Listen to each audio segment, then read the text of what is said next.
So if you're looking for a super balanced, blitz heavy coverage, today's video is for you. We're trying to heat them up today, but we're also trying not to give up too much in the process. We're going to be going over a cover 3 shell and how we can get immense heat out of it so that we can force our opponents to make mistakes. Ideally doing this on downs where they're 1st and 10, 2nd and 7, 3rd and 4 to kind of change the momentum in our favor, to potentially get us into situations where we can play a little bit more coverage and potentially get some lurks. Also, we could get some lurks here too as well. If we're playing a more aggressive opponent, you could absolutely get lurks out of blitz heavy defenses. If we're playing more conservative, like I said, if you play a more conservative opponent, get them into worse situations behind the chains, so to speak, then they could start throwing some more interceptions. That's how you get interceptions off conservative players, when you're able to actually play coverage. So first thing we're going to go over is make sure you press right stick, go down to option defense, throw that on conservative. I like that. This is going to be the same setup as yesterday's video for the cover 3 lock. We are going to put, actually it's not, it's going to be flipped. It's actually going to be the setup as we did for the cover 2 shell. So we're actually going to have curl flats on 5. We're going to have flats on 25.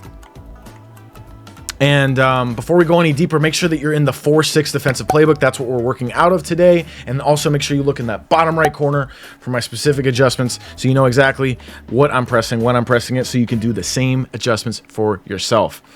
Another thing that we like to go over is potentially putting this on base align for auto alignment, and potentially turning off auto flip. Because the thing about cover 3 is you always want to have the middle third on the side of the wider side of the field. So today we're going to be working out of the middle of the field, going over basically what to do when we're in that situation. But if you're on the left hash, you always want the middle third on the right side, and if you're on the right hash in cover 3, you always want the middle third on the left side. And I'll show you why in a second. But the play we're going to be using is called Max Sting 3. So because we're in the middle, it doesn't matter. We're just going to call this stock. And then we're going to call a random gun play. And then, like in this situation, the tight end is less of a threat to bust us up the seam than number 18 is. So we would want to flip our play here. So now you can see the middle third is aligned over 18. That way, boom, we pinch defense. You can leave those guys down there. That's the beauty of this coverage. And slant outside on the point of attack. That's left on the D-pad and up on the right stick, so that you don't have your D tackle on a zone. And basically we're just going to use her. Okay. Now, the first thing I would do here is just let this 5-yard play that running back and number 18. If they try to beat the seam up the seam, this thing right here is probably going to take away the seam long enough for this to cover it. If not, you can always start bringing the corner down, and that's going to cover that if it's a seam. If they're trying to attack the seam, and then this is going to take out the running back. So say they have a streak here, and like a slant here, and like a little swing route or an out route on the running back, that's going to get taken away. We have to come back and lurk the in route. But first, what we want to take away is a quick throw to the tight end up the seam, because that is going to be vulnerable, obviously, as you can see. And then same thing here, that's going to be vulnerable. So we want to lurk. So we're going to want to lurk here and then come back. Okay?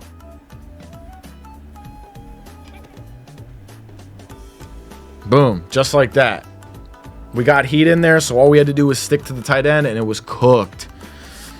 All right, now it's more of a balanced look on offense. That's fine. Same adjustment. Just use the blitzing guy. And here in situations, actually, if you want to get a little adjusty, low key, you can put something like this. Just man up the left side of the field. Shade inside, so that way, if they're trying to come over your face, if they're trying to come over the middle of the field,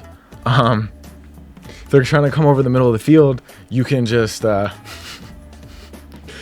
You can stop them from doing that. But and then you're just gonna use the right side where there's a lot of receivers. Okay.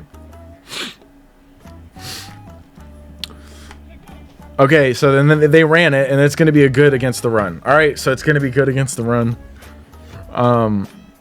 So yeah, that's just an adjustment that you can go over. And obviously here, if there's a bunch side, you want to have the middle third on the bunch side. You can man this up and then kind of put like a soft squat here. Shade inside. The soft squat's going to take away the running back.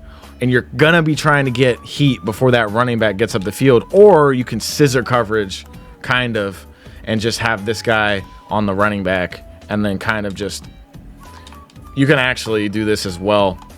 Put a curl flat there. Or actually not a curl flat. Put a hard flat so that they may back up enough, but when they're pressed like that, they may not back up. And then you could just use this right side of the field. And yeah, just the middle and the right side of the field.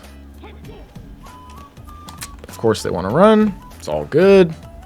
Because you always got to be ready for the run too. But I'm just going over a few adjustments. Make sure you try these guys out. Try out these different adjustments versus the different looks. So like this is against a bunch look. You know, obviously this is going to take away. So you could put this out here. That's going to take away a quick read to the tight end. Then you could do the same thing. Just kind of man up this left side. And then use the middle. And then actually put that guy on a flat so they can't just put like a zig or something and cook it.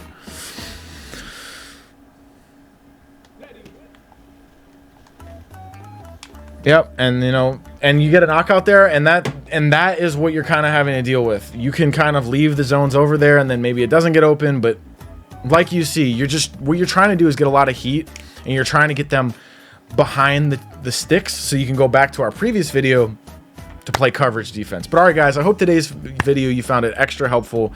Make sure you start switching in these formations, switching in these concepts. Really start messing with your opponent.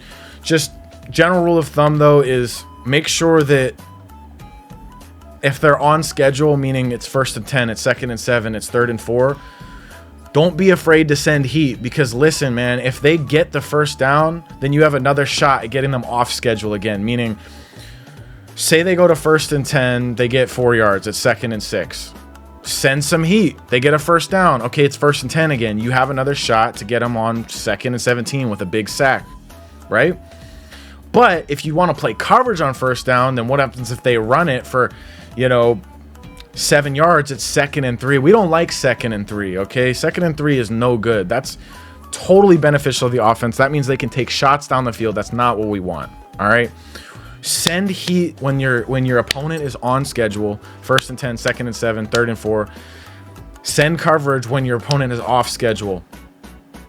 1st and 15 off a penalty. 2nd and 17 off a sack. 3rd and 20 off another sack. 2nd and 10 off an incompletion. Stuff like that. That's when you send coverage, when your opponent is more likely to pass. But all right, guys, go apply these concepts. Let me know how it goes for you in the comments down below. Let me know if it's working well for you and what other coverage cells you'd like for me to go over in the future. With that being said, guys, I'm going to get out of here, but just make sure you go over to the MaddenAcademy.com. Get signed up for your first course today. It will take your Madden game to the next level, turn you into the competitor you've always dreamed of becoming, without a doubt. So, all right, guys, that being said, like I said, I'm out of here. See you in the next video. Hope you'd enjoy this one and found it helpful. Peace.